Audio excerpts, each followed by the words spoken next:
So, before I go to a guest, I want to address this question I got from a follower. Hi, mate. Quick question, if I can. Motivating a 17-year-old who is losing interest after being overlooked repeatedly for top sides. He has been dominating club footy for the last few years and is part of a Cyril Connell Cup team, as well as a high school excellence programme. He's 6'1", 110 kilograms, and a front rower. Any suggestions? I'm not sure why he's repeatedly overlooked while lesser players are promoted. Okay. There's quite a lot in that. I'm not going to name the person because I told them I'd talk about this on the podcast. And I'm talking about this on the podcast, one, for the benefit of the author of this message, just so that I can talk more fully about it, but also for everyone's benefit so that everyone can hopefully get something from this. Well, first of all, the first part, 17 years old. Luckily in Australia, they have a jersey flag competition, which right now is 21. And that's down in Sydney, obviously. But obviously, if you want to play professional, most of the clubs are down in Sydney. And also, the Cyril Connell and Mal Meninga competitions, I believe right now, 17s and 19s. So you've still got plenty of time. So the first thing I say to the author of this email is it's, the first setback or potentially, the first lot of setbacks on that journey. And there's still plenty of roads to turn yet. Secondly, most of our top players have varying ways that they got to the top. And I'm going to give you a couple of names. Cameron Smith, Cooper Cronk. I'm going to throw in a third name, Billy Slater. At 18, they weren't getting picked in the top sides.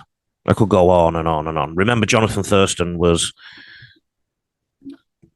released by the Bulldogs because he was too small.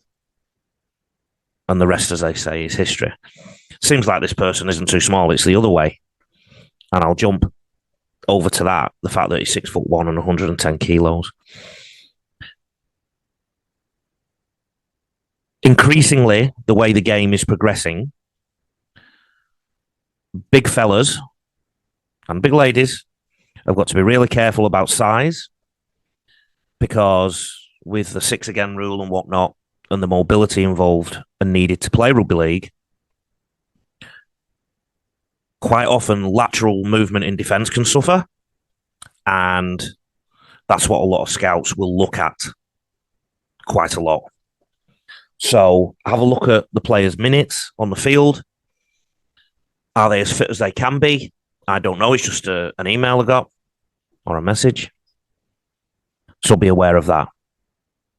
Also at 17, this person is likely, his body type is still likely to change. He could get heavier, could get taller, might get leaner. The author also suggests dominating club footy for the last few years and is part of a rep side and an excellence program. Well, I'd say that kid is on track. Believe it or not, I think you're on track. And I know there's some setbacks along the way, but that's just the nature of it for most people. Only the real blue chip players get picked for absolutely everything. But of course, the other thing is that I've gone on many times in the past about the state of some of the trials that happen on the eastern seaboard of Australia, the learned laziness of some selectors and the disgraceful scenarios that are thrown up sometimes in terms of 60 or 70 kids trialing for 20 places and 13 of those places are already chosen. So there is some of that too, a learned laziness and a nepotism. And obviously, of course, the author of this email is a family member. So, with all due respect, just be aware that you might have a little bit of bias when you're looking. So I'm just speculating here, but I think I've given plenty of options to help motivate this kid. And I'll talk directly to this kid now. It ain't over yet. It ain't over yet.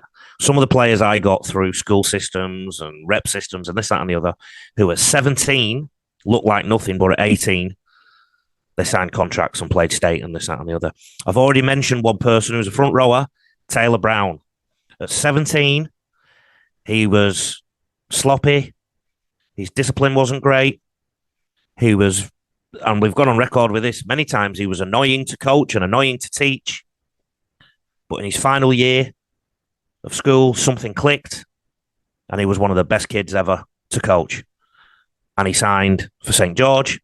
He got a New South Wales schools gig, and he ended up being a Q Cup player. And right now he's in demand to play rugby league still, even though he's 31. And he's gone back to it. So direct message to the player, you're just starting, mate.